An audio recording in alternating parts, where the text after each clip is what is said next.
The U.S. House of Representatives has passed the Taiwan Assurance Act of 2019 and House Resolution 273, reaffirming the U.S. commitment to Taiwan and the implementation of the Taiwan Relations Act, Washington's key policy document to guide close yet unofficial ties with the self-ruled island, which turns 40 this year. The Taiwan Assurance Act was passed unanimously, which stipulates that Taiwan is a vital part of the U.S. free and open Indo-Pacific strategy. The U.S. should conduct regular sales and transfers of defense articles to Taiwan in order to enhance its self-defense capabilities, particularly its efforts to develop and integrate asymmetric capabilities, including undersea warfare and defense capabilities, into its military forces, reads the Act. In the fourth section on Taiwan's inclusion in international organizations, the Act says it is U.S. policy to advocate for the island's meaningful participation in international bodies as appropriate in the United Nations,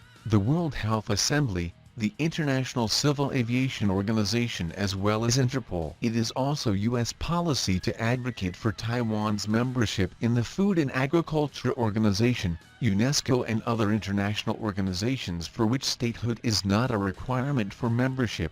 It says the House also encourages mutual visits between U.S. and Taiwanese officials, according to the Taiwan Travel Act that was signed into law by Donald Trump in March last year. In return, Taiwan's President Ing-wen thanked the House for its support, calling the U.S. Taiwan's most important partner in the international community. Taiwan is likely to get 60 new F-16 jets from Lockheed Martin in their revamped V configuration, in a multi-billion arms sales deal to the island.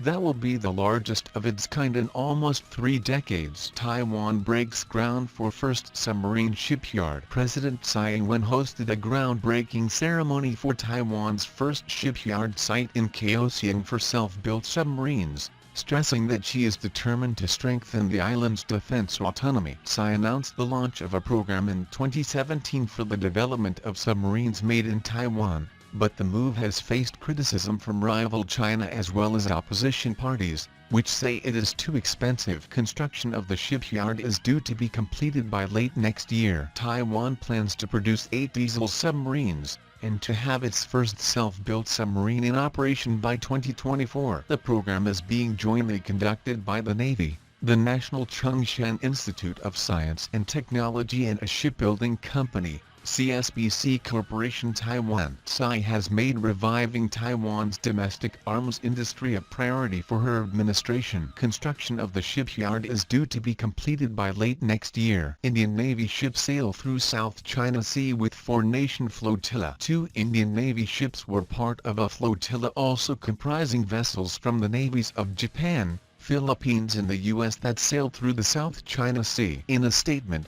the U.S. Navy's 7th Fleet noted that the Indian Navy destroyer INS Kolkata and tanker INS Shakti sailed with 2 Japanese warships and 1 vessel each from the U.S. and Philippines. Significantly, the Japanese Maritime Self-Defense Force deployed its helicopter carrier JS Izumo, one of its largest vessels, for the maneuvers. The 7th Fleet statement says, the ships conducted formation exercises, communication drills, passenger transfers and held a leadership exchange aboard JS Izumo. In addition to the sail together in the South China Sea, the Indian Navy and JMSTF conducted an anti-submarine warfare exercise in Goa recently. P-3 Orion aircraft from Japan trained with the Indian Navy's P-8I maritime patrol aircraft to boost interoperability between the 2 forces.